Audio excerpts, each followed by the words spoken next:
Aïcha jërë ngeen jëf mbokk yi ñu ngi leen di nuyu ñu ngi leen di ziar ñu ngi leen di bégg bu baax a baax kulluhum fu waay mën a nekk di ñu bàyyi xel ñu ngi leen di kontaane bu baax a baax di ziar ak di nuyu bu baax a baax xalif généraux yi nga xam ni ñoo nekk ci réew mi di ko tàmbalee ci sëriñ Mountakha Bachir di ko ñaanal yàlla kàttanal ko kawet ko mu yàgg fi lool te ànd ak wér sëriñ Mountakha borom université bi borom nekk leen ci ba àjjana ñu ñaanal ko bu baax Mbàkke Balla yàlla kàttanal ko kawel ko te yàggal ko fi waaye aussi ñu nuyu ak ziar mbokkam ma ne Tiwaawoon sëriñ Babacar Sy Bal xaw mi sëriñ Babacar Sy Mansour alxalifatul am di tay fi din atijaniya moom tamit ñaanal ko bu baax a baax nuyu ak ziar sëriñ Maye Niass yi nga xam ne mooy xalifa Cheikh Maulana Cheikh Ibrahim Baye di ko ziar bu baax a baax di ziar ak di bégg bu baax a baax fii ci Thiès njabootu sëriñ Muniru Njëgéen waa kër maam El Hadj Ahmad Baro di leen ziar bu baax a baax di nuyu sëriñ Muniru ca bopp ba ak njaboot gi nga xam ne ñoo ne ci xadra bi yëpp fàttewuñu benn yoon njabootu kër sëriñ Abdoulahi Yaqin Haydara di leen ziar bu baax a baax soxna Saybata sang bu tedd bi ne foofu waaye di ziar ak di bégg njabootu Daabaay kazalika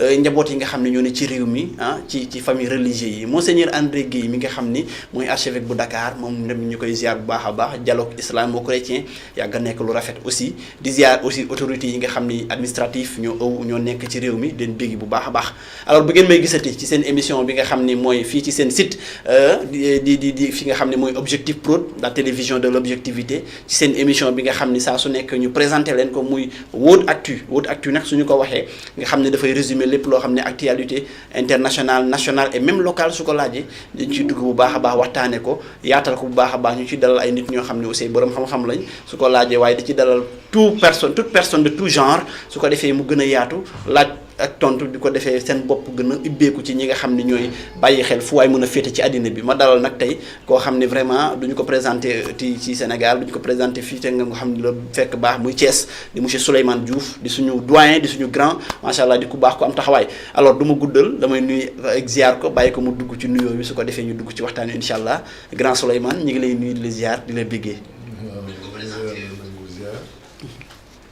bëgg nañu ci retrouver plateau bu Objectif Prod jërëjëf ñaan yàlla ñu jàppale leen ngeen def ay jéego ci ndaw loo leen jortu loolu mun na nekk c'est un projet il faut apprendre à rêver malgré le contexte assez compliqué surtout à l'incertitude dafay baax ay nit ñu amee métier ñu bañ a xaar jéem a taxawal dara.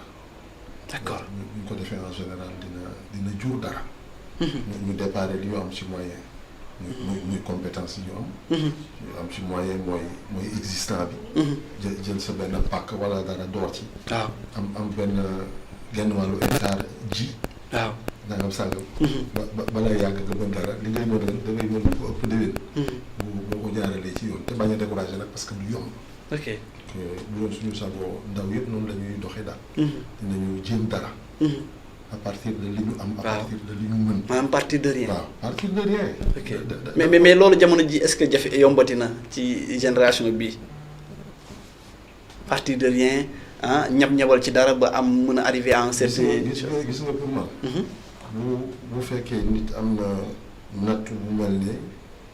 amul fu mu amul wéeruwaay dañ koy wax ñëpp ci yàlla la ñuy wéeru. waaw mais amul wéeruwaay mooy amul ku mu mën ni. lii laa bëgg a def mu jàppale ko ci. day def ne ay nawleem ni ñuy def. mooy dem ut da ngay dem liggéey boo xam ne dafa am dara ciy wut. waaw pour def sa projet. ok da ngay def noonu da ngay nangu def loolu.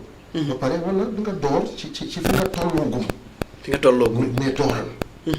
bu fekkee bind ay correspondance la jox bu fekkee seeti ñuy financer projet bu fekkee voilà. il y a toujours des possibilités chaque jour boo yeewoo. laajte. ñu ne la jaaral fii wala jaaral fee fi ngay jaar mu dëgër ëllëg mën na nooyi mën nañ la bàyyi xel mais fi ngay jaar mu dëgër mën nañ la fa tegtalee foo xamante ni fa la buntu bay tijjeekoo. dëgg la moom la ñuy wax wërsëgu tànk quoi. wërsëgu tànk mais jógal nga nekk ci. d'accord même boo xamul. am na ku xam. te la sorewu. koo xam ne am na ci lu la mën a teg. nga door mais door mooy problème bi. il faut pas se dire. bokkuma ci ñi ko am ci ñi ko mën a am. waaw wala ñun suñu. wala yàlla jagleelul ma ko daal. waaw déedéet amul. ok amul yàlla pour ñëpp la. mais li mu yor pour ñëpp la. mais il faut que nga jóg. jéem dara. yenn saa yi nag gis nga da ngay jóg jublu penku. waaw fekk sa ginnaaw tànk ci soow. fa la bagage bi nekk. dëgg nga wëri ba dellu si fekk ne. ndekete jege woon na la lool. waaye wëri bi ngay wëri. waaw da nga ci jàng lu ne. da nga ci gis lu ne. di nga sonn doo am paas. effectivement di nga dem. dellu si ngay dox ba añ. waaw di nga dem ñëw kenn recevoir. wala convenablement yooyu yëpp mu ngi ci. mais loolu yëpp daf lay yokk ndax da nga ciy jàngee. dëgg la waaye boo dellu see. waaw sëgg for lay doon. xanaa dafay firndeel kon ni kenn judduwul àndaale ku du or. mais xoolal ku am projet bu mel nii dans l'audiovisuel. waaw lépp mag nga am sa baay mu defal la nga dem jàngi ñëw mu defal la kii nii. tu as moins de chance de réussir ce projet. que ki nga xam ni comme li xale yi daf ko xoslu. daf ko xoslu. du benn. d'accord lii dafa yomb. day yomb mu yàqu ci sa loxo boo mooy tuur. parce que sonnoo pour am ko. mais ku sonn pour am ko. waaw teg brique par brique. ba mu am lu mu mat. waaw non ëllëg ku toj miiram wala nga màbbal ko. waaw vraiment dina ko jaayante ak yow te dina fexe ba miiram du toj. parce que xam ne li mu daj ba am ko.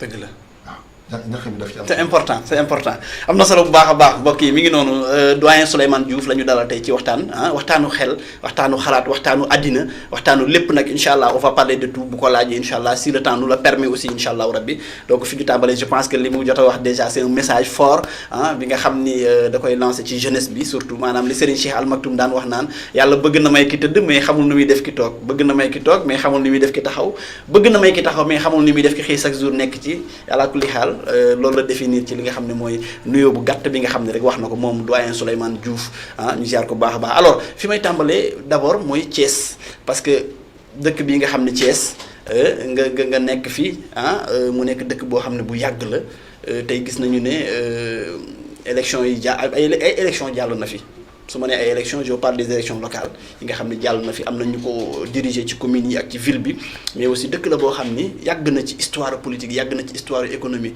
dañuy wax ni Thiès dëkk bariwul dëkk yooyu dem ci àddina te jaaroo fi bu yàggul rek aussi gis nañu le maire de la ville célébré 26 ci anniversaire u décédé bi nga xam ne mooy bu Lat Dior Diop le 26 octobre bi passé tey histoire yooyu nga xam ne Thiès engrangé na ko mu bari lool ci bañkat yi ci politique bi économique les cadres même qui sont de Thiès et qui sont partout dans le monde ban jàngat nga ma ci mën a indil tey ci histoire u Thiès tey.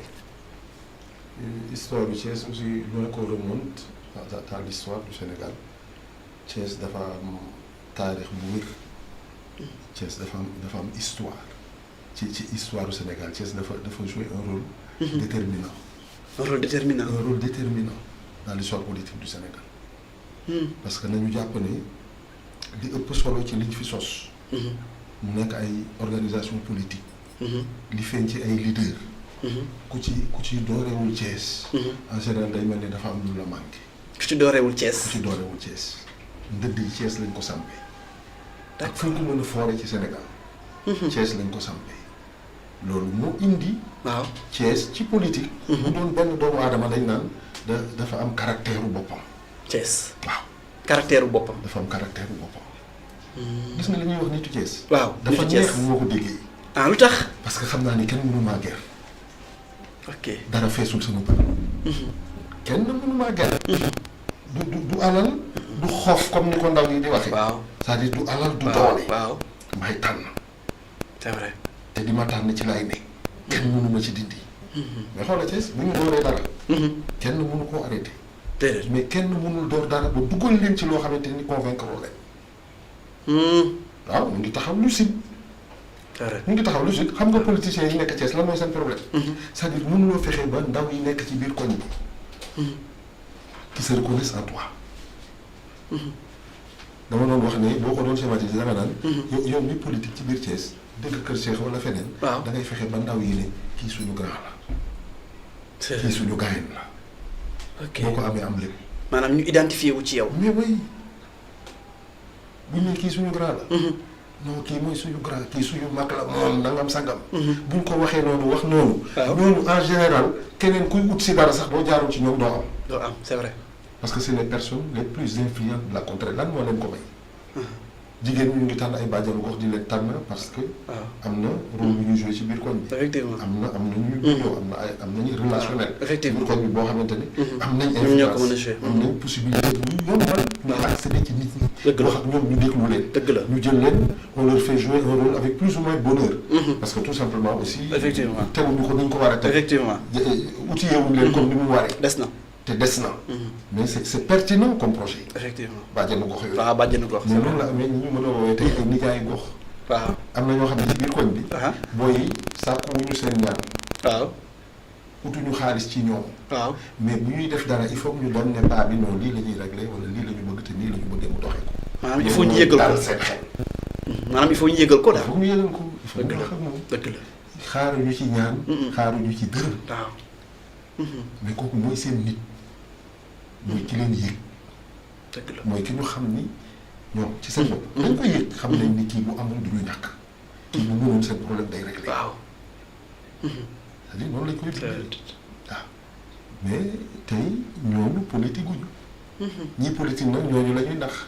waaw pour accéder ci ndaw. mais ci ñooñu dina am ñoo xam ne nag dinañ leen copte nax leen jox leen xaalis wala ñu jox leen t-shirt wala ñu am fu ñu leen yóbbu. waaw ba ñu ànd ak ñoom aussi. xaaral ñu bañ a sore taarixu Thiès. waaw taarixu Thiès waaw. parce que histoire bi aussi dafa am nu mu doxee. Serigne Touba. yàlla yokk leeram. amiin bi mu tegee li muy teg. yeppaare njaaree mag yooyu mu dox yëpp. def Touba. après Thiès mu topp ci Touba nag. waaw ak barab yi ñu ne. waaw barab bii ñu ne waaw. fii nii waaw boo déggee tur yi turu quartier yi. nga xam ni. waaw mbir Mame Serap Fall. waaw mbir ngi ci. fii yëfi Sëñ Touba la. dëgg la. waaw gox yi ñu ne nii. Kër Seex Kawsara. Medina Fall yi yëfi Sëriñ Touba. yëfi Sëriñ Touba la dëgg la. mu fonkoon Thiès. mag ñi fi jaar ñëpp fonk Thiès. waaw. lool. gis nga Kajoor gi ñuy wax. Thiès du capital bi. capital bi la c'est pas le cœur du Kajoor. Thiès parce que Thiès dëkku séeréer yi la. dëkku séeréer la waaw effectivement. du Kajoor après moo parlé. effectivement mais def nañu fexe nañu ba ni mooy capital. waaw wala ne mooy capitalu Kajoor c'est vrai. capitalu Kajoor. mais Thiès raay bi aussi dafa am rôle bu mu fi joué. raay bi. waaw. ci nan. raay bi. waaw. yow grève des cheminots du liir nga ko. waaw 47 48. du liir nga ko. waaw. xam nga li ci gën a neex Ousmane. mooy ñi ca nekkoon. ñi ca nekkoon. ñoo tax ba Senghor deful lu ko neex. ñoo mayoon fit Senghor ba mu mun yenn saa yi di résister tubaab bi parce que ñoo ñëwee. Senghor mënu leen woon a doya dal. dëgg la. y avait un dispositif ici. Ousmane Ngom. ndax yàlla ko yàlla xare àjjana. mais benn mandat la def. waaw. ci mairie. en tant que maire. benn mandat dafa terminé mandat wu Senghor. mais cheminot la woon. Ousmane Ngom. waaw Ousmane Ngom. c'était un responsable syndical. des chemins de fer. mu ànd ak ñi mu àndaloon. Sarr et tous les autres. Amadou Gueye Bouta. waaw parce que am na ci waaw dafa am ci ñoo xam ne dañ leen ciy fàtte. waaw mais ñu nga ca woon. waaw te du ñu woon ay figurants. la plupart du temps Ibrahima Sarr rek la ñuy tudd. vraiment ñu seet rôle bi ci jigéen ñi joué. ci grève cheminot yooyu. c'est-à-dire dafa nekkoon ci contexte boo xamante ni. waaw Sénégal moo rek a fi nekkoon dëkk bu ñu mën a tudd ci Afrique rawatina ci Afrique de l'Ouest francophone. Sénégal la woon. waaw c'est vrai. moom la woon Sénégal la woon. moo doon cristalliser intérêt wu tubaab bi. gis nga politique yi ñu développé ci colonisation yëpp ci colonialisme. waaw yëpp fii lañ ko daan expérimenté pour seet ndax dina jàll. wax dina jàll ok. parce que dañu doon wax naan Thierno yi gën a dëgër boobu. ñoo gën a gëm seen bopp. waaw. ay bañkat gën a objectif. ok bu ñu nangu nañu bu ñu nee déedéet kenn mënu leen ko defloo. am jom. lu ñu waroon de ci seen biir. dañ daan wax lu ñu teg fii. waaw mu jàll. waaw bu ñu ko yóbboo feneen bu fekkee fii dafa am ñetti weer. bu ñu ko yóbboo feneen bu ñu xëyee suba balaay ngoon ñu réglé ko. ñu réglé ko. donc fii moo doon champ d'expérimentation bi. très important. Thiès. parce que gëmoon nañu caractère nit ñi fi nekkoon. du woon ay nit ñuy dem ci ay compromission. d'accord. Lat Joor gënu ci woon a metti. déedéet mais ouverture am moo ko mayoon leen li amoon na fit. ok dëggu mais il avait une ouverture d'esprit boo xam ni dafa dépassé woon époque bi mu doon dund. Lat Joor masul waxi tey.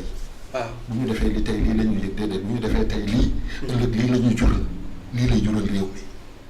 d'accord foofu la mas a taxaw dans la prospective. mais Thiès ci li ñu gën a jege. waaw mais événement yi ngeen fekk yéen à peu près. mais 88 Thiès la. Thiès la waaw c'est vrai. le point d'orgue ça a été Thiès. Thiès effectivement. 88. suñu président boobu ma fonk loolu muy Abdou Diouf. waaw fii la defee woon loolu mel ni caalit. waxam jooju nga xam ni daf ko topp ba léegi. ba léegi jeunesse malsaine. waaw daf ko topp ba léegi. dafa topp ba léegi parce que bis boobu gis na ci résistance loo xam ne masu koo gis. waaw dëgg la. pourtant nag. amul attentat amul dara. déedéet. dañ ko ni doo fi daje. waaw parce que dañ ñu xañ daje fee. du ñu daje doo daje. organiser wu ñu tere nañ ñu. dëgg la. préfet tere nañ ñu. force de l'ordre yi déployé nañ leen foofu. mais doo meeting fii. mais deret jooju est-ce que jàpp nga ni ba léegi Thiès fi ñu toll nii ndax mi ngi fi ba tey wala. mu ngi fi du fi jóg. ah Thiès la ci loolu la fendi li ngay noyyi fii moom la Thiès la. ok yow da ngay mais nit bu ñëwee. waaw du ñu mën a yàpp. ba lu ko neex mu def ko fi. waaw kon y a une certaine solidarité bu fi am aussi. waaw oui une ouverture d'esprit. extraordinaire. waaw fii ngay toog ba yàgg nga xam ni ñiy wax ni. c'est en allant vers la mer que le fleuve reste fidèle à sa source xam nañ li ñuy wax lan la waa Thiès fu ñu dëkk mën nañ faa dëkk ndax jikko ndax oyof. ndax cër ba ñuy jox nañu fekk mais ku fi ñëw. xajoon nañ la. parce que lu mën a indi rek. boo ñëwee fi di nga fi gis ci jikko yu kawe ci teraanga ci doxalin. boo xamante ni la nga doon indi li ciy saafaan da nga koy bàyyi ci biti. boo paree nga lon ko waat ko dem yóbbu fa nga jógee. macha allah fi may daanelee mooy xanaa ci bañ googu moo waral ñu gis ni Thiès bu ñuy wax Thiès Diéry Dione Ndella àndoon ak Sidiki Dieye ñu rey commandant bi fii ci gouvernance on se rappelle aussi de comme ni Demba Diop mi nga xam ne tamit fii lañ ko reyee ci histoire politique on se rappelle peut-être xëy na dañu naan soxna soosu di Caroline Faye même si c'est la région mi nga xam ni elle a été la première femme ministre et députée aussi bañ googu xanaa moo àgg ba foofu aussi. waaw xam nga lan lañ doon bañ. waaw. ku jëriñoo dëkk bi. ku jëriñoo dëkk bi boobu. ok du bañ pour bañ. du bañ pour bañ ordre du bañ pour bañ ordre républicain. du bañ pour contester. mais bañ la woon parce que responsable yooyu. waaw dañ doon wax ni nit ñi ñooñu wóolu teg ñu. waaw nit ñi la ñuy toogal. l'intérêt commun. mais l'intérêt commun. et si Ousmane Ngom a pu réaliser tout ce qu'il a réalisé. ci benn mandat te ñu ngi koy tudd ba léegi. il faut que nit ñi xam ni. Thiès moo jëkk am les feux de signalisation là Thiès moo ko jëkk am Dakar. les feux de signalisation yi. oui ok.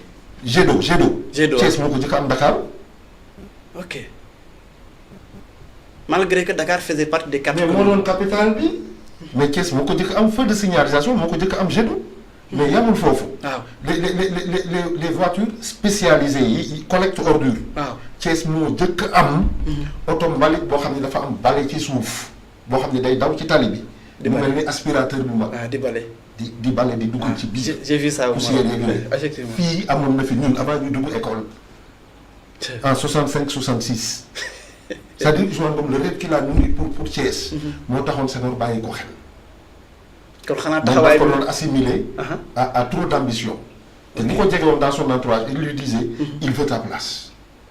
parce qu'il n'hésitait pas parallèlement. waaw lu xew. waaw mu joxe ci kàddu te kàddu dëgg lay doon ndax magi murit la woon itam. waaw munul woon bañ a ñame tubaab yi. waaw munul woon bañ a ñame Senghor yabu ko woon. mais ñame laa la wax. ñeme. waaw ñooñu magi murit lañu dañ teel a xam Sëñ Tuubaa teel a ànd ak moom. Sëñ Saliou Mbacke di wasila. te yàlla yokk leeram. amiin yaa rabbi mënuñu bañ a am fit. malgré benn mandat boobu teewul Thiès bu ñuy wax chaque fois dañuy tudd turu Ousmane Ngom. benn mandat bi du rek li ma la wax. mooy château d'eau yi. château d'eau yi waaw. rëdd bi ñu rëdd Thiès. plan bi. waaw amul ci beneen dëkk ci Sénégal. déedéet moo ko rëdd. lu tax ñuy wax cité Ousmane Ngom di wax yeneen cité. moo jël ay néew ji doole jox leen ñu dëkk. dimbali leen ñu tabax. c'est Thiès qui ne sait pas se mettre en valeur. politique moo koy indi. waaw mais Thiès bilaawu Ousmane Ngom. doyoon na pour yëkkati suñuy mbagg ci biir Sénégal doxe nu mu ñu neexee. ndax ñoo fi jëkk am maire. maire autochtone. bu tubaab yi bàyyi xel ba mu am lu mu leen jaral ci ay pexe yu ne. ay pexe. parce que nag il faut le dire aussi. Senghor benn moment. waaw daf ko bàyyi xel trop. d'accord. parce que ñi dend ak wër Senghor en réalité. ñoo ko gëmloo ne kii day bu tànk yi mu teg. waaw bu continuer. waaw dootoo yor réew mi bu nit ñi xamee li muy liggéey lan. xanaa comme yi xew léegi rek ci jamono ji topp histoire du Sénégal. moo ñu topp. genre malédiction la. d'accord. mais il faut que nit ñi aussi. ñuy bàyyi xel ni nit bu ñu ko dénkee. waaw en général li ñu la dénk pour ñëpp la.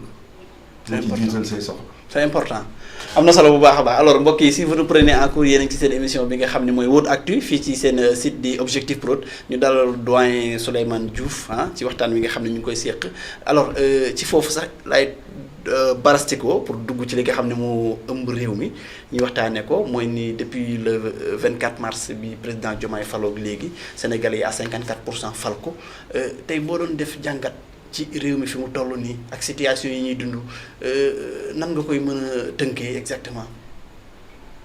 jàngat yi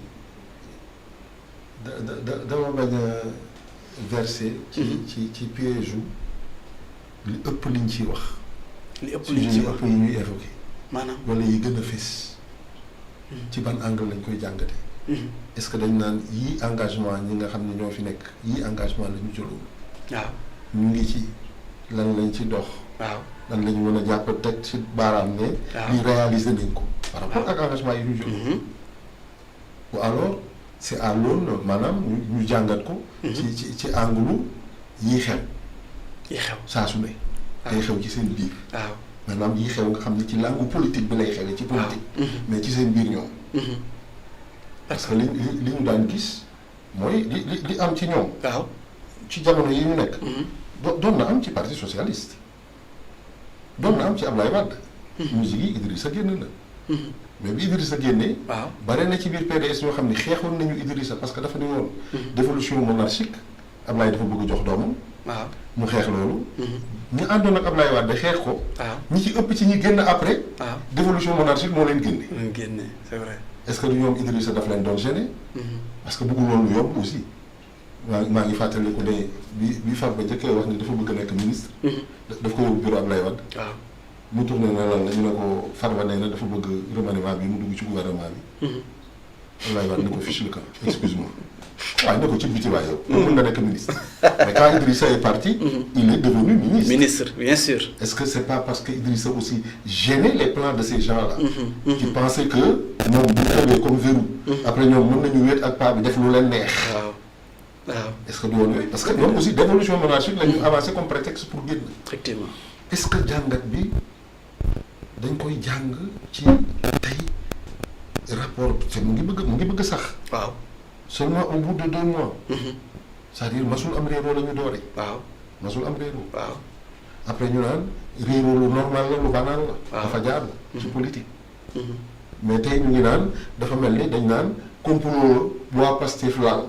pour jox nit ñi lu ñuy wax ñoom ñu nekk ci liggéey. mais est-ce que Sénégal. xam nga jigéenu ñu ñëpp xam nga ñun fi ñu toll nii. waaw. complot politique. ku ko def ci sa kaw lay des. ku ko def ci sa kaw lay des. mais lu tàmm tax loolu réew mi fi mu toll. situation wu réew mi. fi mu toll du Pastef moo ko fi indi. li ci ëpp dañ ko fi fekk. mais dañu digge woon nit ñi aussi di yaakaar ne. bu ñu ñëwee ca loolu la ñuy jublu. indi ci saafara. mais bi ñu ñëwee ba léegi dañu relégué loolu au second plan. waaw jiital traque des biens mal acquis c'est important traque des biens mal acquis. nit bu ñu la dénkee. am na mécanisme yu tegu yoo xamante ni war nga def benn responsabilité balaa nga koy jël. waaw nga def li ñuy wax déclaration de patrimoine moo xam fan nga toll. effectivement ci alal ak am-am. effectivement. mais booy génn. war nañ ko mën a évaluer. ñu xam bi nga dugg ak bi nga génnee ñaata. ñaata nga am ensuite li nga dénkoon ñaata. li nga dénkoon noo ko yore. noo ko yore. d'accord naa sax ci lu mel ni CREI yi. waaw parce que gars yi dañoo bare pexe. d'accord naa ko. waaw maanaam yamul ci li nga dénkoon. mais comme fonctionnaire nga buy liggéey doon moo fi alal. waaw bi nga fi dooree di liggéey ba léegi. ñu ne bu ñu dajalee avantage yi ak yëpp. waaw 600 millions la. mais yow sa parc automobile rek mat na 1 milliard 500 1 milliard millions. 500. ñu ne xaalis boobu fu mu jógee laaj la nga war ko justifier. expliquer fu mu jógee lu jaadu la. dëgg la parce que. démocratie moo toll foofu. te dafa am ay standards plan international yoo xamante ni. Sénégal dafa signé ay convention yoo xam ni. ci fànn yooyu. dafa am nu mu war a doxee mu leer. mu leer bi moo lay boole. ci àdduna bi. dafa mel ni moo lay boole ci civilisation àdduna bi tey. pour nga mën a bokk. di am fa ñuy laaje. di dogal di am kàddu ca fa ñuy décider. mën a crédible quoi war a oui dafa am nooy war a doxale ci démocratie ci respect des droits de l'homme ci alal bu mbooloo ni ñu koy yoree ci biir réew mi ni ñu koy sàmmee yooyu yëpp dafa am ay standard yoo xamante ne adduna bi ci loolu la toll tey ñëpp nangu ni ci loolu la toll Sénégal am ci yoo xam ne daf ci signé ay convention maanaam nii la ñuy doxalee ñu jàpp ne bu doxalee noonu la ñuy joxe dana ca am pour mën ci am dafa am ay critères. dafa am ay critères. d'éligibilité. C'est important. C'est comme ça qu'on peut le dire de façon schématique. D'accord. boo ci nekkul tënkuwuloo ci. appliqué woo ko ci sa dëkk. bokkoo dañ lay boddi.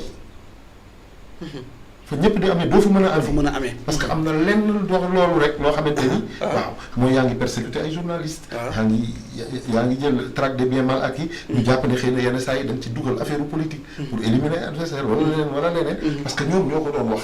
ci ñenn ñi nga xam ne ba ñu nekkee opposition ñu nga àndoon ak ñoom. ñu teg leen loxo wala ñu topp leen pour dara.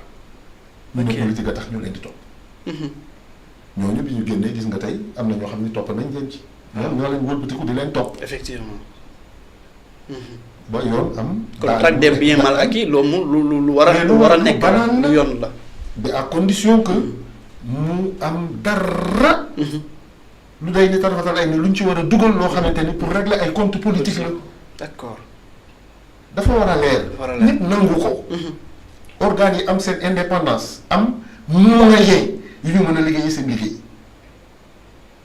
mais tey ñu jël benn sujet nii. wax sax dette cachée. waaw on dit dette cachée on l'a caché à qui? je sais pas je ne suis pas spécialiste de ces questions là. mais on l'a caché à qui? ñun d'habitude Sénégal kenn daawuñu wax ne. lépp bi ñu lépp fii la toll. déedéet. donc tey it kenn waxuñu ko. tey sax lañ ci doog a dégg. lañ ci doog a dégg waaw ñun dette bi c'était un sujet vraiment. très éloigné de nos préoccupations immédiates. vraiment c'est vrai. ñun xamuñu dette xamuñu nu ñuy lebe xamuñu mécanisme yi. daan nañu dégg rek ay services de la dette ak nangam sangam. mais taxul ñu sob c'était un sujet boo xamante ni assez pointu. effectivement mu am ñu ciy wax parce que jàng nañ ko wala leneen. c'est économiste et autres. mais ñu wax attandi nit ñu ciy wax. waaw mais man dama déglu parce que dañuy rapport Cour des comptes la. waaw mu déglu président Cour des comptes. waaw mu ne non attention rapport bi. defuñu ko dans le cadre de nos trucs activités régulières là. yi nga xam ni at mu nekk. comme 2024 bi mu jeexee. waaw ñu génnee ñu xoolaat rapport ñu xoolaat 2024. ni ñu ko doxalee. ni ñu utiliser alal ji. surtout ni ñu ko joxee ci marché paiement ak yooyu paiement ak yooyu ñi ñu ko jox ak yëpp. ndax jaar na ci yoon. ñu génne ci ay rapport bii nee na du loolu. ok bii ministère des finances. moo def. benn rapport sur la dette publique. ñu jox leen ko. ne leen nañu caytu rapport boobu. ok donc ñoom rapport boobu. moom la ñu joxe. ay avis. ok ak ay recommandations. rapport bi le ministère des finances jox. ok moom la ñu évaluer. d'accord c'est important de savoir ça. par rapport ak yeneen le besoin de le dire. bon. C'est un tout petit peu pour tirer la couverture à lui ou pour expliquer comment ça s'est passé exactement. Mais en tout cas pour dégager sa responsabilité. Surtout ça. bu kenn xalaat ne ñun ñoo wax dette cachée. waaw parce que bari na ñuy ñaañ aussi Cour des comptes nangam sangam. ils n'ont jamais parlé de dette cachée. parler de rapport. le terme c'est le PM. waaw en tout cas xaw ma kan moo ko njëkk a wax. mais PM moo ko jox tonalité bi mu wax. waaw bi mu am waaw effectivement. PM moo ko yóbbu foofu. Il ne doit pas manquer de se poser des questions. Je sais que tout n'a pas été toujours clair. ci ni ñu utiliser alalu réew mi. et pour preuve. du rek gaa yi gàddaay daw. moo ko dara ne dañ leen teg loo xamante ni wala ñuy xaar ne dinañ leen teg. mais nag ñi fi nekkoon quand même tamit on peut dire que mais ñi fi nekkoon tamit mën nañ ni am na lu ñu teg loo xam ne lu palpable la ci liggéey nañu ci liggéey waaw. mu ngi nii. non résultat yi kenn mënu ko waaw kenn mënu ko nu mu tuddati. quoi qu'on puisse dire quoi. même non mu ngi nii résultat yi mu ngi nii. mais xam nga boo gisee alalu réew. affaire yi xaw a doy waar. mooy ki bëgg lekk alalu réew. mais ci ay chantier ak ay projet lay amee xaalis. da koy def. ci lay amee xaalis. ci marché yi. ci marché yi. ci li ñuy surévaluer et cetera. am na marché yoo xam ne dina am dayoo boo xam ne bon xam nga bu notre ami quand il dit ci ay commission 18 milliards. marché boobu nu mu toll. c'est extraordinaire. Hein? Commission pour avoir que à accéder à un marché.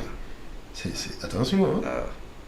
Parfois dañuy fooy ay chiffres yoo xamante ni parfois da nga koy wax du yenu maanaam. du yenu maanaam du ñàkk nag liggéey nga.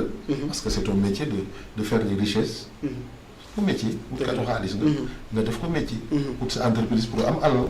mais am na loo xam ne boo ko waxee en société. nit ñi jàng nañu même ñi jàngul xam nañ li yenu maanaam lu yenuwul maanaam. mais je sais que les gens parfois ont abusé.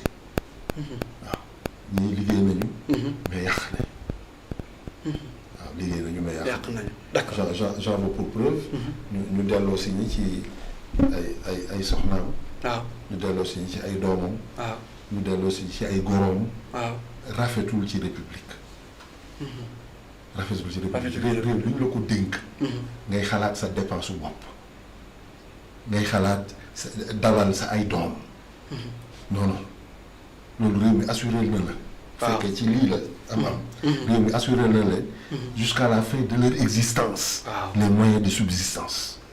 yu conséquents. très important donc bu ñu la dénkee réew. nga la fàtteel sa jabar ak say doom. bu sëggee ci mbiru réew mi.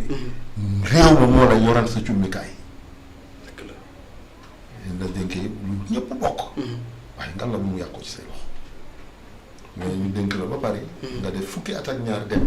waaw ministre taxaw fi ne moroomam bu ñuy defal passation.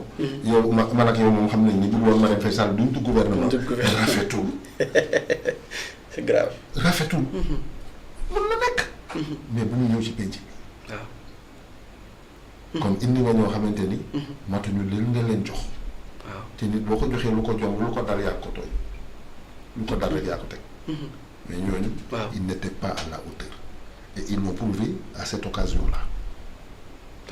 d'accord mais jamono ji bu ñu gisee ci yenn poste de nomination que ça soit ministre wala yeneen poste yi par rapport ak jamonoy Abdou Diouf jamonoy Senghor dañu daan topp nit ay weer pour mën ko nommer à un poste pour xool ay aller et venir am ay fréquentation qu'est-ce qui a changé entre temps ba tey peut-être.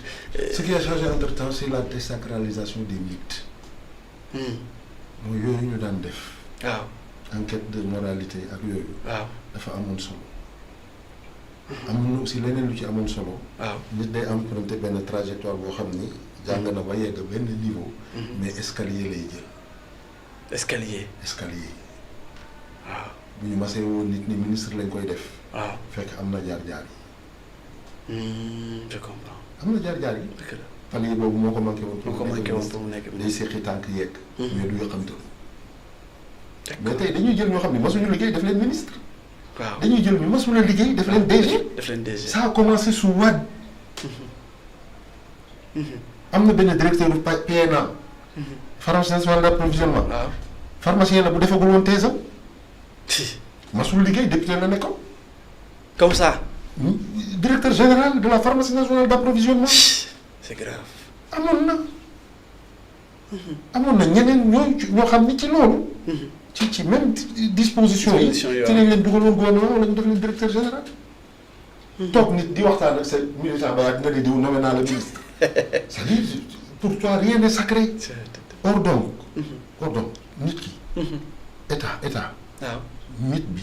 waaw mu police. waaw dafa am ci koñ bi fii auto police garé wu fi. déedéet.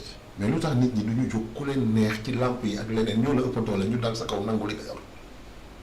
dinañu làqatu. waaw def ay pexe. waaw bien sûr. yore arme dangam sangam. mais làqatu. waaw bien sûr parce que police. pourtant gisuñu police gisuñu gendarmerie. waaw mais président la. président waaw. ñu ngi fii. dëgg la. mais état. boo nee loolu amul. boo nee magistrat bi nit la comme man nit la comme yow. waaw effectivement mais ni nga koy waxee ak manière bi nga koy waxee. décrire ko comme un corrompu. mais kenn dootul wóolu yoon. dëgg la kenn dootul dem ci yoon. fajal sa bopp day daal di ñëw ak defi pexe. dafa am nu ñu leen war a xoolee. ok am na ñoo xam ne. waaw dafa am nu ñu leen war a ñu xoolee war a xoolee d'accord. n'importe qui warul nekk député. moo tax tey kenn bëggul dem assemblée nationale. nit ñi dañuy toog seen kër di wax ban njariñ la am. waaw parce que ils sont tous désacralisés. n'importe qui est devenu député. jàpp nañ député mu yor ay xaalis. multiplicateur de billets ci biir otoom. ci biir otoom vraiment. excuse-moi mais jàpp nañu kuréel bu fekkoon fecckat rek la. ma ni fecckat la artistes yi war nañ mën a nekk assemblée. waaw ça n'a rien à voir. mais dafa yóbbu affaire bu fecc. c'est-à-dire amul benn contenu quoi. déedéet. n'importe qui nommé à n'importe quel poste. xamuñu amuñu tenue. waaw am na yoo xam ne kenn du ko wax ci république. li ma nekk joolaa moo tax ñu boddi. ñun séeréer kenn du ñu jox faale ñu ci biir réew. waaw kenn du ko wax de. déedéet. du dëgg. dëgg de. république la. murid yi dañu foog ne ñoo moom réew mi. waaw tegoo ko fenn. déedéet. waxu état d'âme la. sëñ bi mu demee ba ñëw. mais ñii la wax Sénégalais yi. waaw xaw ma africains yi. waaw mais en tout cas tudd ci couleur. déedéet. tudd ci waaso. déedéet. boddiwul benn tarixa wala benn diine. déedéet. dañuy mën a jàpp sax ne boo moytul def ne xanaa Sénégal. waaw ñi fi juddoo ñëpp àjjana lañ jëm. waaw. dëgg la de. mais waaw. te noonu la ko doon dundee. effectivement. Sénégal am na yu fi am yoo xamante ni. wax moo baaxul. gis nga Xemes Ndiaye Xemes. Xemes waaw. mi nekkoon ministre de la santé. waaw. taawu papaam Sëñ Fallou la tudd. catholique la. waaw. taawu bàyyi. Sëñ Fallou moo di Xemes bi remplacé woon Abdoulaye Diouf Fall. oui. c'est nekkoon directrice de la santé. te yooyu ngi fi à foison. nit ñi seq lu ne. waaw lu ne wallaay. pourquoi Joal Fadiouth mu am benn cimetière pour catholique et musulman. c'est pas seulement parce que amuñu espace. bu doon beneen dëkk duñ fa xaj. déedéet. mais ci benn kër gi. ñi ñoo nekk catholique ñi nekk jullit. te doo leen xool xam ne ñii ñooy catholique yi ñii ñooy julliti parce que ñoo bokk lépp. waaw. dëgg la de. waaw. ñoo bokk lépp ba bokk cimetière yi. parce que ñoo bokk imaam ñii nekk jullit ñii nekk catholique. catholique c'est vrai. donc loolu mooy Sénégal. très important am na solo bu baax a baax alors bu bëgg a ñëw juste rek ci tandem na Diomaye Sonko est-ce que du l'histoire se répète toujours ci coow yi ñuy dégg ci diggante Sonko Diomaye bi ñu leen joxee réew mi léegi wala lan moo xew exactement loo jàpp. gars yi dañ koy ji nee nañ poste su premier ministre moo mel ni moo xaw a doy waar quoi. waaw waaw. waaw parce que premier ministre entre guillemets parce que dañ leen di tam toujours. parce que bu ñu rappeler histoire gis nañu ñu bari. waaw nee nañ seen xel day nekk ci. waaw wuutu président. c'était pas le cas de Mamadou Dia. waaw. Mamadou Dia ne voulait pas être calife à la place du calife. Mamadou Dia dafa doon woote ay principe mais d'accord na Senghor cëram. mais moom mu jiite woon parti bi. waaw. dafa ne woon comme parti bi mooy décider dañuy dogal ci biir parti bi ba pare. waaw dem fële ci penc bi appliqué ko. mais parti bi. waaw mooy dogal parce que boobu noonu la demee woon. te ba léegi it boo seetee changé wul. changé wul waaw c'est vrai. ci Ablaye Wade ci Abdou Diouf ci Senghor gi dañuy wax ak seen parti. ba tënk. après. soo ko dem. soo nga jël décision yi ñu jël. noonu la mas di demee. dans le cas d'espèce aujourd'hui au Sénégal qu'est-ce qui se passe. waaw. c'est une situation inédite parce que Wade c'était le chef de l'opposition il était seul. Wade c'était le seul chef de l'opposition. Au PDS seul maître à bord. waaw. Diouf d'ailleurs bu muy succédé Senghor c'était l'homme fort du parti. Quand il avait choisi Diouf les gens ont contesté mais du bout des lèvres. waaw. Il n'avait pas le moyen de s'opposer à cette décision de Senghor. effectivement. waaw mu wootee article 35 80 xaw ma assemblée. 35. 35 waaw. mu changé le mécanisme de suppléance du président par le premier ministre. effectivement. parce que président assemblée moo ko waroon a wuutu. waaw. en cas d'empêchement. ñu changé ko. tëggaat ko ba nga xam ne bu président. kii wee démissionné wala empêchement de quelque ordre que ce soit. premier ministre mooy ñëw yeggale mandat bi. waaw surtout. mais bii yoon. ki am kantan ki am doole politiquement ci mouvance bi gën a populaire gën a taxaw politiquement moo tudd Ousmane Sonko yàlla dogal nekkul candidat ci élection yi waaw mu tànn ne nañu ngeen ba diw muy suñu bër waaw diw gagné élection yi ñu président Bassirou Diomaye Faye Bassirou léegi lan moo xew waaw est-ce que Ousmane Sonko waaw cër bi ñu ko jox daf ko doyul waaw dëppoo ak dayook Pastef ni mu day ci réew mi ci politique waaw walla Diomaye moom màgg bu gaaw nekk président yokku waaw yëg boppam waaw bien sûr waaw loo ci mën a dégg rek ñaar yooyu am na yu ci am Diomaye yokku na waaw il a pris du bol bien sûr en tant que président de la République parce que n'est pas président qui veut effectivement te président am na ci Ousmane Tanor Dieng ndeysaan da ko yàlla yërëm moom tamit doon wax naan ki ngay àndal tey mu nekk sa mag sa mbokk wala sa xarit ëllëg mu nekk président de la République amatoo xarit booba changé na ne ne peut plus être la même mais est-ce que du fekk si aussi li El Hadj Amadou Sall Moussa wax ci kàddu mu ni la politique c'est le cimetière des amitiés est-ce que du foofu tamit la ñu toll actuellement ci diggante tandem Diomaye Sonko lii tati di xew ils avaient quand même beaucoup pour c'est-à-dire ñoom ñoo liggéeyul ci lenn ñoom ñu ngi ñëw fekk contexte boo xamante ni waaw revendication la woon mën nañu wax sax li gars yi di wax demande sociale ñëpp dañuy woon waaw régime présidentiel bu Sénégal waaw baaxul parce que ça procure au président de la République waaw des prérogatives exorbitantes nañu seet nu ñuy def ba wàññi ko nañu seet nu ñuy def ba wàññi loolu waaw nañu seet ba premier ministre gouvernement bi gën a am taxawaay lu tax ñoom ñu ñëw bëgguñu def loolu parce que dañu ñoom vice président lañ doon wax du ñu lañ ko fi waaw bien sûr quand Diomaye venait d'arriver waaw non la meilleure formule mooy arrêter une approche en adéquation avec cette demande-là. En quoi faisant? Wàññi les pouvoirs exorbitants qu'on a jugés exorbitants du président de la République. Un hyperprésidentialisme. Hyperprésidentialisme. ñu changé doon boobu. Premier ministre gën a am gëdd gën a am taxawaay. gën a mën a nekk tout devant l'Assemblée. mais président Diomaye nag mi ngi woon ci domaine boobu je pense. théoriquement. parce que mi ngi naan rien n'avait changé. un premier ministre super fort. Mais rien n'avait changé. Un premier ministre super fort, ça dépend de sa volonté, lui qui détient la prérogative de le démettre en temps réel. Super fort. Mais quelque part ailleurs, il a dit, le premier ministre chez nous est rien. D'accord, on sort, tu as doublé. Mais le premier ministre, il est très faible. C'est lui qui le dit. Ça dit, Doudara mooy mën nga bind tey dàq ko. Au vu du président de la République. Doudara mooy constitution de la charte nationale. Donc c'est le président qui définit.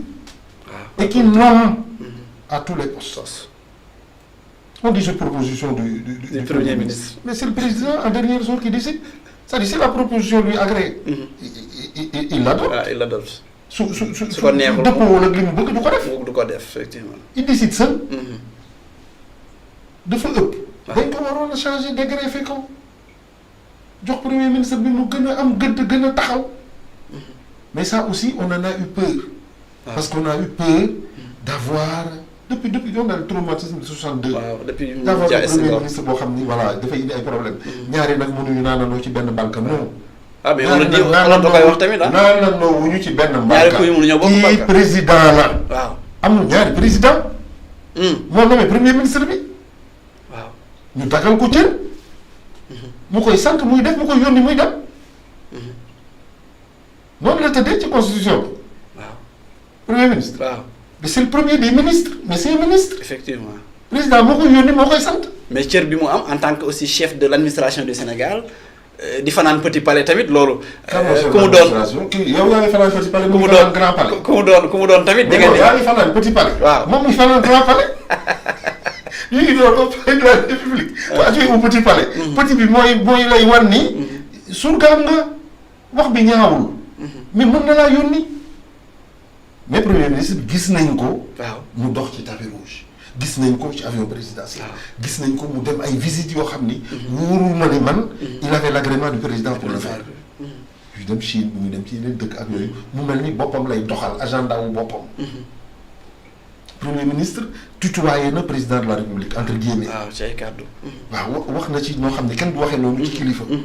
mais même bu ko matul kilifa moom. waaw même bu fekkee moo ko tànn. waaw bu xasee nekk président. suñu kilifa la ñun ñëpp. mais loolu est-ce que du ñàkk xam aussi le sens de la république ci peut-être yëkkati ki ay kàddu wala jubale ci yenn parce que pour moins de ça ci yenn kàddu yi ñuy dégg. Abdoulaye Wade a démis Moustapha Niasse de ses fonctions. je suis au regret. de le dire. waaw mais très sincèrement. Ousmane Sonko manque de sens de la république. il est dans la politique et tout le temps dans la politique wax dafay yenu maanaam am na loo xam ni. am na loo xam ni. am na bët boo xam ni kenn du ko teg ci kilifa. am na kàddu goo xam ne kenn du ko teg ci deeru kilifa kilifa la tudd. ki ko doyadal. moo amul kilifa bu ñu jàpp ne kilifa bi moo matul kilifa. kilifa kenn du ko doyadal. ok parti yi fi jiitu. régime yi fi jiitu dañ daan am ay problèmes. ils avaient des mécanismes à l'interne. pour régler ces problèmes là. waaw duñ ko indi ci penc mi.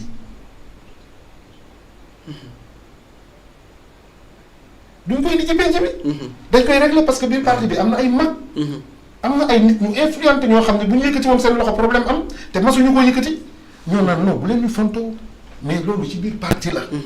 dañuy daje autour d'un dîner ou discuter. dëgg la waxtaan. ne buy bu génnee ñun ñooy am problème. ñooy am problème c'est vrai ñoo amoon mat googu. mat googu laa gisul tey. te ki warutoon a wax mooy kenn ki rek kiy wax. mooy malheureusement Ousmane Sonko malgré tout ce qu'il représente. malgré tout le poids politique qu'il a dal gi moo ko dese. ak nangu doxal. est-ce que joué wu aussi. parce que ñun aussi. ñun aussi. lan mu waxante woon ak Diomaye ak El Malick Ndiaye lu ci suñu yoon. dañuy wax dañu tëjoon di ko. waaw dañu tëjoon di ko wax de. di nas seen i yëf. ñu wolof di wax di seet ni ñu tojee seen bopp. di nas di nocci. lan moo ci suñu yoon. ba tey ñun ñu war a juger loolu. pour dem ci dafa trahir wala trahirul suñu yoon nekku ci. ñun président bi ñu koy fal. 5 ans la ñu wax mandat. dañ ko fal pour 5 ans. li ko teree def mandat wu 5 ans. ñun de empêchement te ñaanuluñ ko. ñaanuñ ko. mu tële wala mu doxalu borom bi ñëpp. dañu bëgg mu yeggale ndaw la. dëgg la parce que loolu mooy contrat bi Sénégalais yi waxuma waa Pastef. Sénégalais yi contrat bi ñu def ak Diomaye. mooy da nga bëgg ñu dénk la suñu nguur gi ci ñu dénk la réew mi juróomi at. nga ni waaw ñu ne jox nañ la ko juróomi at ak lii ci moyen nga la juróomi at yi buy jeex. delloo ñu ko te bu réew mi dellu ginnaaw. bu bopp yi toj. bu mu am problème. Casamance bu mu gën a jaxasoo. étudiants yi nañuy jàng di jot seen bourse à temps. na njëg yi wàññeeku. bu ñu fi defatee élection yoo xam ni parce que loolu tamit man mënu ma comprendre ci Sénégal. bu ñu defee élection avant élection 50 personnes dee. après ñu ne nous sommes un grand peuple nous sommes une grande démocratie. lu tax ay nit di dee bu ñu jëmbalee élection. et ça arrive souvent maintenant. effectivement. mais malgré tout on dit. nous sommes le peuple le plus beau du monde.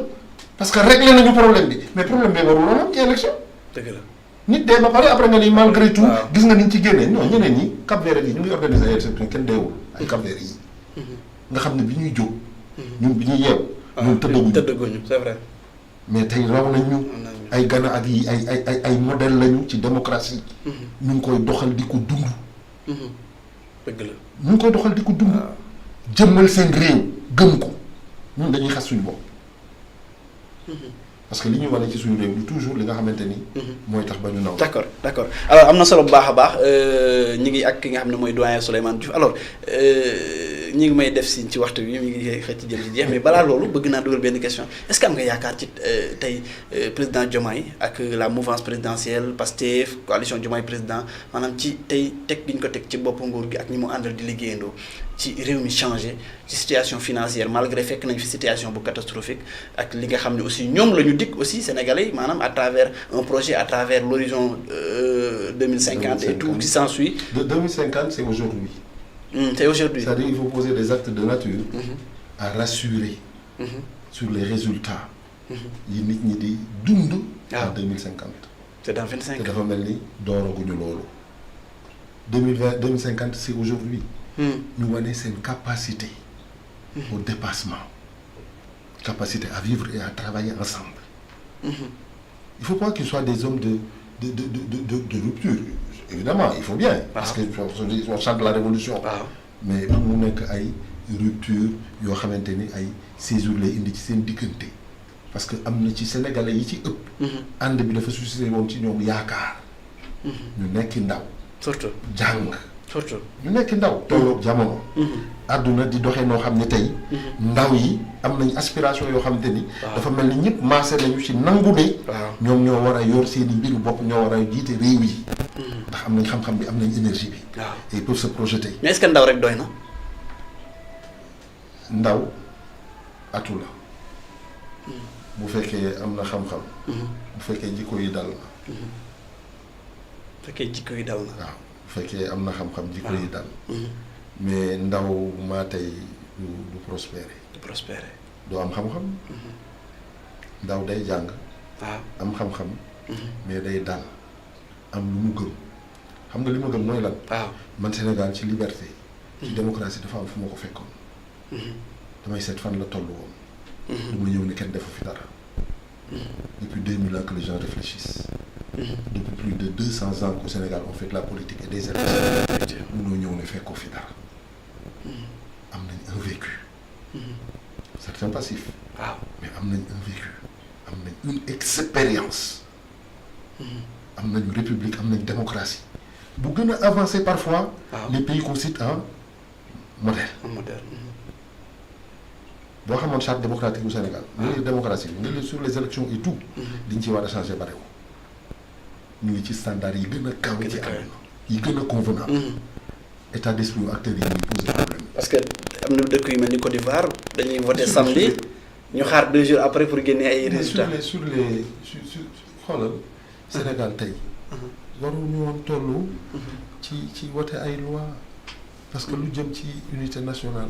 cohésion nationale. lu jëm ci paix sociale ak stabilité wu réew mi. lu jëm ci tarixa yi. ni ñu waree dundee en harmonie ci biir dëkk bi. les questions ethniques et autres. mais gentleman agreement. soxlawul bind ay loi waxtaan. fàttali nit ñi ne lii amoo droit wax ko ci penc bi. lii amoo droit def ko parce que ñun xamuñu boot di compter ci biiri xeet. c'est vrai xamuñu confrontation ci ay tarix wala ay diini. xamuñu loolu du ñun ñi ko fi bëgg a indi dañu bëgg a yàq. te ci loolu ñu ngi ciy dellu ginnaaw. c'est vrai et on avait des acquis considérables.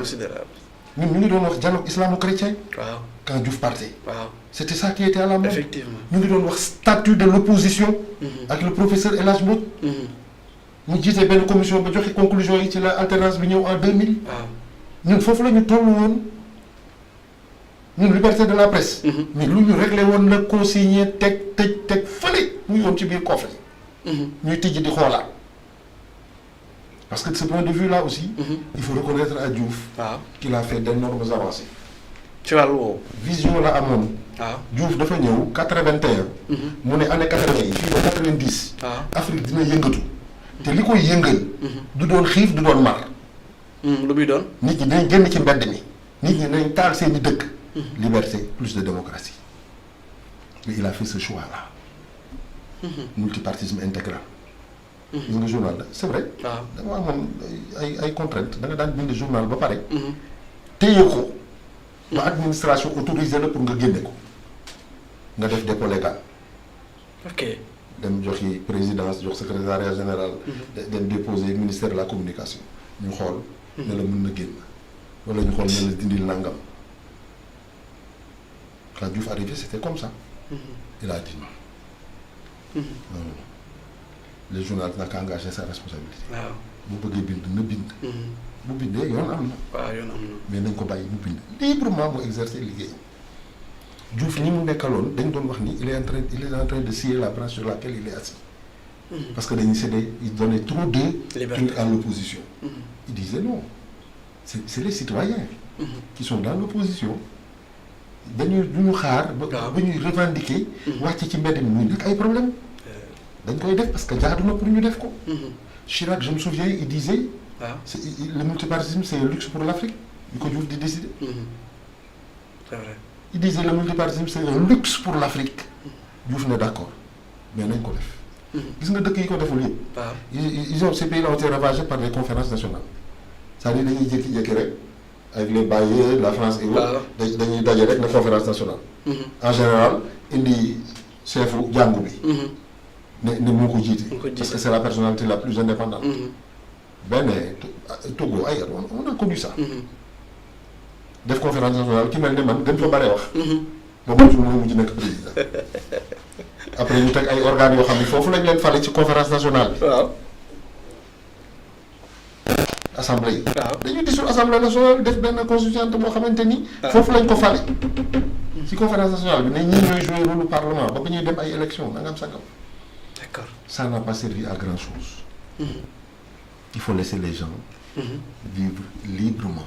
D'accord. Il faut laisser les idées. Aménager un contexte, un environnement qui permette aux gens d'échanger, d'avoir des points de vue et de les émettre. loolu mooy tax ëllëg. nit balaay génn di wax ci penc mi dina seet li muy wax lan la parce que bu waxee. kenn du jël karawaas teg ko ci kawam. dañ ko naan li nga wax amul nit ñi waxtaan. amatul. Diouf a passé très loin la perspective de dialogue. Senghor moo doon wax dialogue machin et cetera. mais c'est Diouf moo ko jëmal. waaw Diouf moo toog. moo ko pratiqué oui. évidemment. parce avec que le code consensuel de 80. non avant le code. 91 déjà. contexte bi ñuy def code boobu. waaw mais boobu fekkee na mu def gouvernement de majorité présidentielle élargie. waaw effectivement. Dansokho moo njëkk a dugg ci gouvernement. Dansokho waaw ça rappelle. et c'est dañ koy fàtte. mais moom moo dem seeti Abdou Diouf ne ko mu ne ko waaw mu ne ko c'est des périls qui nous guettent. le Sénégal est encerclé c'est une ceinture de feu. Mauritanie yëngatu na. waaw Gambie ku koy Samba Sagna. waaw la Guinée n'est pas stable. bu ñu nekk ci biir réew mi. di piccoo ko mbaaloo. ba li dal ñooñu dal ñu. nañu ànd fii. waaw ba circonscrire loolu. bu ñu vaincre risque yooyu nga xam ni moo mën a dal ci suñu kaw réew. après ku nekk taxaw laaj. mais en attendant nañu ànd.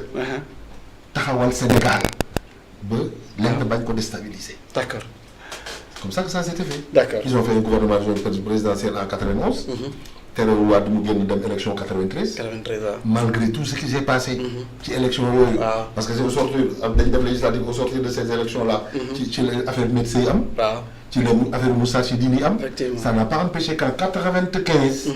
il renouvelle l'expérience. Effectivement. de gestion commune. du pouvoir.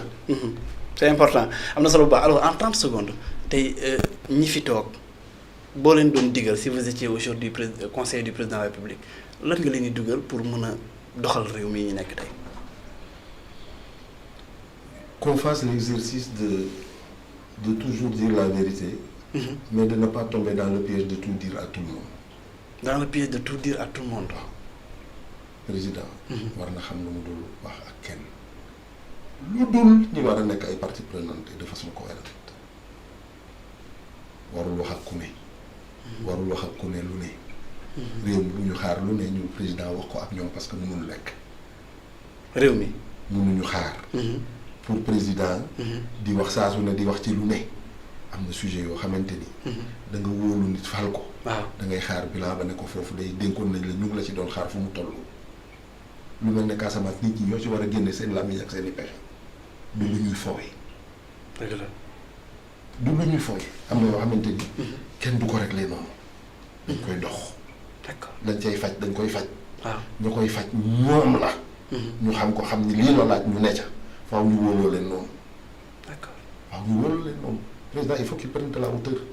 d'accord ñu nekk ci tontu ak yooyu. mu ngi jël nag exercice bu jafe la. waaw mais exercice su défante ak Ousmane Sonko la man noonu laa ko jàppee. jël terre bi dem stade. waaw mu woote meeting le 8. waaw le 7. waaw nga redéployer 35 officiers supérieurs de la gendarmerie. ñu changé ay place ak yooyu. ak yenn wax yi ci ak yooyu ñoo warul yegg foofu. dañuy ànd moo gën ci ñun gën ci réew. waaw bu ñu demee ba war a tàggoo nañ ko rafetal au mieux. ku nekk am nga ay intérêt nga gérer say intérêt. mais kenn bu mu salfaañi. réew mi ak stabilité wu réew mi. la paix sociale et la tranquillité déjà parce que Sénégal tey. loolu la ñu gën a soxla lekk ak naan. mooy dal. mais joxoo leen ñu lekk joxoo leen ñu naan. waaw ñu ngi ak problème yi ñu am. saa su ne problème yaa ngi fi. violence gis nga fi mu ci toll ci réew mi. waaw gis nga fi mu toll ci réew mi des banalisés des yu doy waar dara réglé wuñu problème réglé wuñu ci yooyu ñi xew ci réew mi saaga yeeg yi yëpp on n'a pas fait dans la prospection on n'a pas réfléchi pour savoir lan moo ko jur lan moo ko indi fi mu toll nan la ñu war a taxawee ba mu dellu ginnaaw. D'accord. Nous n'avons que la répression. Des mécanismes de répression et des instruments pour réprimer ceux qui font ce qu'ils ne doivent pas faire. D'accord. Par pédagogie. D'accord am na solo waxtu wi xëcc na jëm ci jeex tàkk daanaka li ñu ma cërale woon yëpp ma bàyyi la nga tàggatoo rek vraiment ci waxtaan bi ci émission bi nga xam ne mooy Haute Actu di espérer di la amaat incha allahu rabbi ci plateau bi ci bu ko laajee rek incha allahu rabbi ci sa disponibilité aussi. waaw ci loolu ci participer ci émission bi ak ci kër gi. ci ak lu ñu ci mën a jàpp. waaw gis nga de on a un PDG jeune. waaw ndaw la ah. ba pare comme disait l'autre ci kaw ci kanam. surtout non il faut travailler à cela. il faut avoir de l'ambition beaucoup d'ambition. waaw beaucoup d'ambition. départ ci lii après yegg foo xamante ni. yow ci sa bopp yaakaaroo ni mën nga fa yegg. d'accord li la koy may mooy nangu ñafe. te bul doyal ci xam-xam. jàng naa ko xam naa ko noonu. foofu tamit day pousser chaque jour. D'accord. chaque jour. nga def ay conquêtes yu bees xam ci sa liggéey lu bees. ak li nga xam ne toujours ci sa liggéey. mais li la ko mën a yombalal li ko mën a yokk. waaw ngay seet ci loolu itam. te ubbeeku di waxtaan ak ñi xam. surtout waxtaan ak ñi xam. boo koy waxtaan ak ñi am yoon dina la yomb. di ñaan yàlla. Thiès continuer ci ni mu mel. amiin yaa rabbal aalamiin. di bañ li ñu war a bañ. mais bu ñu wootee liggéey ñu jiitu ci. ñu jiitu ci surtout ça. waaw d'accord jërëjëf. parce que nous sommes une ville. et j'ose dire la plus positive du Sénégal. très important. merci beaucoup kontaan nañu lool vraiment mbokk yi mi ngi noonu seen émission Haute Actu la woon ci fi nga xam ni mooy seen site di Objectif Prod la télévision de l'objectivité tey nag ñu dalaloon ki nga xam ne mooy doyen Souleymane Diouf vraiment suñu doyen la suñu grand la suñu kilifa la vraiment ñun ñëpp ñu jox ko cër gi macha allah ci waxtaan wi nga xam ni séq nañ ko ak moom laal plusieurs compartiments ci waxtaanu nité comme on peut dire ci wàll yëpp ci réew mi vraiment moo waraloon tey ñu dalaloon ko fii ci Objectif Prod waaye présenté ko aussi li nga xam ni moo ne fii ci Objectif Prod suñu DG nga xam ni ndaw la moom aussi ñu koy ziar bu baax a baax di monsieur Lamina Gueye comme j'ai l'habitude de le dire Serigne Cheikh Al Maktoum li muy wax rek ndaw moom da ngay xam sa responsabilité te xool bañ a xool ci sa ay at ndaw da ngay xam sa ay taxawaay am sa responsabilité mais moom aussi yàlla dimbali na ko ci mi ngi ci góorgóorlu bu baax a baax ànd ko ñun aussi saa su nekk ndaw waaye aussi très humble nekk ndaw aussi mais aussi très modeste vraiment ñu koy ñaanalaat bu baax a baax yàlla kattanal ko moom suñu DG monsieur Lamina Gueye olof mooy wax naan ki la boot te di bëre da nga koy ñaanal nag mu daan ndax su daanee nga war ci kaw ñaar saa su nekk waaye bu ñu ko daanee ñaaree war ci kaw suñu kaw ñun te ñaanuluñ ko yàlla vraiment donc daal na ko yàlla gën a yokk ziar ak bégge bu baax a baax soxna Sali Ndiaye Dabaye moom tamit di ko ziar bu baax a baax technicien boobu donc bu ñu ñuy gis muy baax te di leer rek technique bi son bi lépp lumière donc ñoom ñoo fa jaar bégg leen kontaane wàlle bu baax a baax waaye aussi Ndey Ñang ma koy ziar moom tamit sama technicien boobu donc di ko ziar xam naa ne dafa empêché waaw dafa xaw a feebar donc mi ngi noonu ñu ngi koy ñaanal yàlla yëkkati